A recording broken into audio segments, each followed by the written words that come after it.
Browns' last two signings, I think, have been great examples of actions speak louder than words. Specifically, the Jerome Baker signing, someone from Northeast Ohio, an Ohio State legend in some ways, and he signed with the Browns. And to me, that signals there could be some grave concerns about Jeremiah Owusu-Koramoah's health in the future.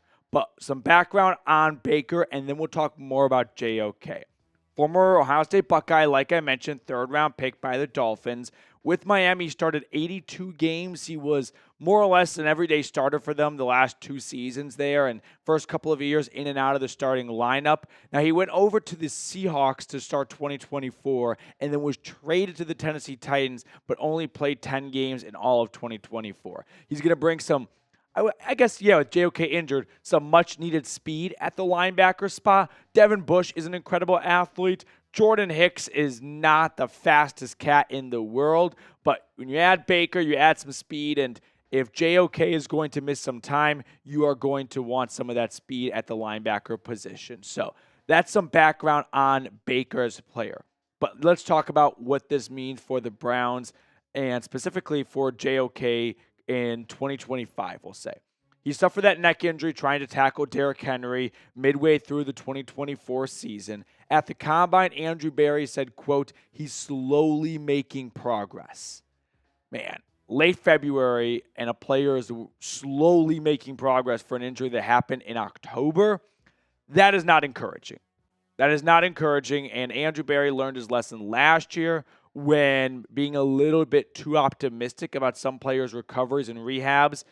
Wink, wink, Jed Wills and Dwan Jones and Jack Conklin. So he did not want to put his foot in his mouth again this year, but I was hoping for something a little bit more upbeat. This did not come across as a GM who believes JOK could be ready for week 1, week 2, or maybe even the entire 2025 season. I'm interpreting this Baker signing as the Browns are adding some more insurance for JOK in 2025 because they don't believe he's going to be ready for much of it or any of it possibly, which definitely sucks, right? Because when JOK is on the field, he's one of the best players on this defense. But the lack of availability has been a huge knock against him through 4 years now. But the good news for him is he at least got paid and got some guaranteed money on his contract. And that way, if he does miss all of 2025, he's not, SOL and going to make next to nothing the next time he's a free agent. Now, Baker, you can look at his numbers over the past couple of seasons. He's made some good impact plays, right? You go back to last few years of Miami, 5.5 sacks, 4 sacks, couple interceptions here. Then in just 10 games between Seattle and Tennessee, 2 sacks, 4 pass breakups, 61 tackles for loss. I like the Jerome Baker signing as a player as a whole. Like if you put the JOK stuff to the side for a moment, just, hey, what are you getting in Baker? You're getting a fast linebacker who's going to be part of plays, right? Who's going to have a nose for the football, and I'm excited for that because those are always fun players to have on your defense. Now, when you incorporate the JOK signing or the JOK injury into the signing, it takes a little bit of the air out of it because you start to connect the dots and you realize, oh, I don't think Baker's here for the right reasons. I don't think he's in Cleveland because the Browns think he's going to be a huge piece of this Browns defensive depth. I think he's here because the Browns are very concerned about JOK missing maybe all of 2025 and we'll hope to see him in 2026. And if that's the case, I don't want to take any of the fun away from Baker joining the Browns, but it definitely sucks some of the fun out of it, does it not? Now, make sure to subscribe, though, because anytime signings happen, we're going to break them down. When this one came in, I was in Las Vegas, which I think my voice sounding a little hoarse can probably give that away. So I was unable to get a video out during that. I was trying to, but it's impossible to get a video out from, the casino floor. There's just so many noises and everything like that. So it was a bit of a clusterfuck. But make sure you subscribe. Help us reach our goal of 43,000 subscribers before the end of March. Now, as for the Browns' defensive signings altogether in free agency, this is the second linebacker, the third linebacker. They re-signed Devin Bush.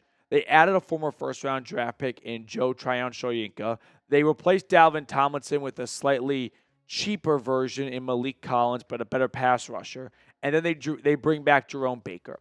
I think they brought back Bush independent of JOK. They like what they saw out of him last year, And you got 2 to 3 linebackers on the field almost all the time. He was a good rotational piece for them, so why not for a very cheap deal?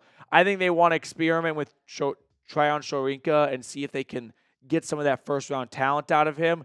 And I think they brought in Collins to go with a better pass rusher on the interior defensive line. I don't really agree with that train of thought because I thought Tomlinson had done very well for Cleveland the past 2 years. But Baker is the signing where I go, there's your JOK replacement. Like, there's the guy who's going to take over for him for a lot of 2025 and possibly the entire season. Now, what's next for the Browns in free agency? They continue to make small but multiple signings. No big splash, but volume. I could see safety being a room they target. They lost DeAnthony Bell to the Seahawks over the weekend in free agency. That leaves a very skinny safety department. Ronnie Hickman, a former UDFA from Columbus, he's done a very good job when his number has been called, and I think he could be starting this year.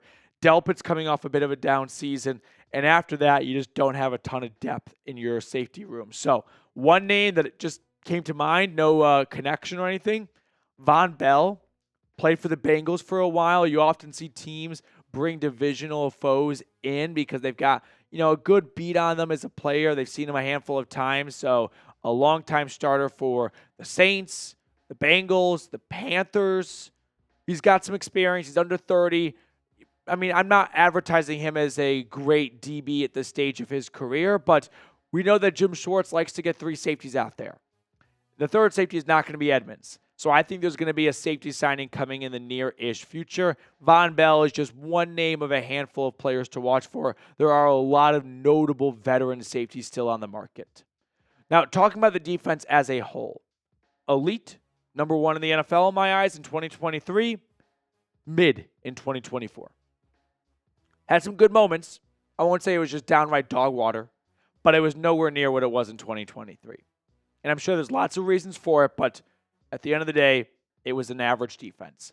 Will they get back to being an elite defense? Give me a yes or give me a no in the comment section. While you're doing that, one quick reminder, you've heard me talk about it before, but I don't want you to miss out on an incredible sale going on over at Fanatics. When you use our link, chatsports.com/CLE hat, you can get up to 70% off on a lot of stuff, including this Brown of the Elf hat. So with spring almost here and then the summer months around the corner, make sure you've got some awesome Browns gear in your closet. Go to chatsports.com/CLE hat. Let us pick a card to wrap up our second video of the day. Filming this on Sunday, March 23rd. Mr. Reed, which card do you want to go with? Let's go with 6 of spades. I'm going to go with 7 of clubs. Imagine in Vegas if this was a game.